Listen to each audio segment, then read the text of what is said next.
Ed Miliband setting his promises in stone, literally. This 8-foot limestone slab detailing Labour's election pledges will be erected in the number 10 garden if he wins the election. Initially, most people thought it was a joke. Then the parodies started, comparing it to a gravestone or the tablet containing the 10 commandments. Is the fact that you need to get your pledges engraved in stone a sign that people simply don't trust your promises? And also, when you first heard of this idea, did you not think that's a little bit naff? Oh, no. No to the second part of it. Look, on the first, and in a way, this is a good point to end on, Sophie, because this goes to the stakes at this election.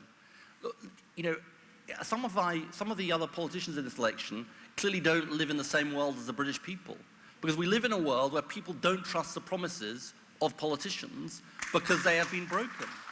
With just 4 days until the general election, Ed Miliband spoke exclusively to Sky News. You haven't proven that you can be the next Prime Minister. The polls are pretty much the same now as they were when you first started campaigning.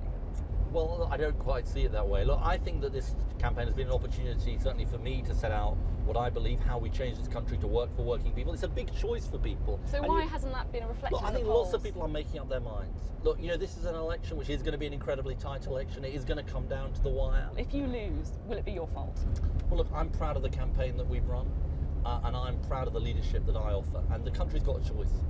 I've never been somebody who says that it's all about image. I think it's about substance and the way we change things. But image matters too, doesn't it? Of course it matters. Of course it matters. But it's not simply an image contest. It's a contest about ideas. Ideas to make this country work for working people again. But the real issue here is that people just don't trust Labour on the economy, do they? Are you just too left-wing to be Prime Minister? That's not the way I see it. Anyone who wants to make a credible government has got to have a plan B. Why don't you be straight with people? Don't take the people for fools. What is your plan B? Well, look, I'm very, very straight with people, which is that I will seek to put a Labour programme before the House of Commons. I want a majority Labour government. I want to put in place a plan to put working people first again. All those undecided voters, some of whom we saw today... But these undecided voters are worried about who you might do a deal with. What about the Lib Dems? You've ruled out a coalition with SNP. What about the Lib Dems? Tempting as it is, Sophie, I'm really not getting into that. I've ruled out a coalition... Is that a yes then? No. But I don't really care what they throw at me. I care about what will be thrown at the British people over the next 5 years if David Cameron gets back into power. And, I'm a pretty resilient guy. And I think I've shown that. Less than 100 hours to go in this election. I need you. Frankly, Ed Miliband needs them to do a lot, here in Dudley South and across the country. The polls suggest Labour is unlikely to win a majority on Thursday. He won't admit it, but Ed Miliband will be thinking hard about Plan B. Sophie Ridge, Sky News, Brierley Hill.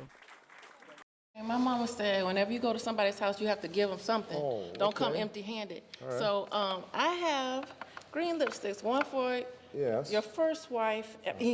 My first? I mean, Do you know something I don't? Oh. Is this the future of political interviews? Glazelle is a YouTube star. 42 million people watched her trying to eat cinnamon. But she managed to get the big interview with Barack Obama after his State of the Union address. The president also announced some of his policies on Facebook and LinkedIn, and even put a copy of his speech on the blogging site Medium. In Washington, they get social media as a campaign tool and a way of mining voters for data and money. You have to capture people, and making your policy into something that's shorter, that's more entertaining, that's more pithy, that is more visual. That's exactly what you need to be doing to help persuade voters and then win an election. Experts say the 2015 general election will be like no other before in the UK, thanks to platforms like Twitter. Tools already being used in the US can track real-time reaction to political speeches and where it's coming from. The best way to gain a vote today is no different than it was 100 years ago in the US or the UK. It's that look in the eye, it's that handshake saying, can I have your vote? And that's difficult to do when you have a country of millions of people. And now tools like Twitter allow voters and candidates to have that one-on-one relationship again in a meaningful way. No question, social media helped keep Barack Obama in the White House. He won the digital battle in 2012 and his team raised almost $700 million online. But according to today's report, back in the UK, politicians are still a long way behind. More than 1,000 women marching for a stake in their country, jeered at, pelted with eggs from the crowd, demanding the right to vote.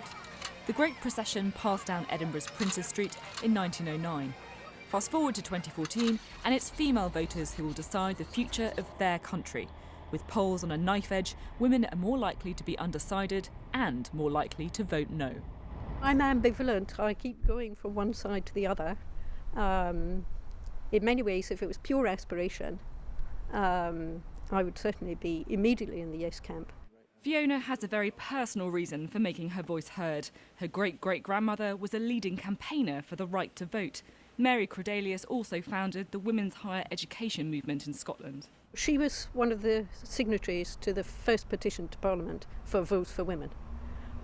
So that was, great awareness of the need for women to be part of society. Louise Milne also feels women have an obligation to vote.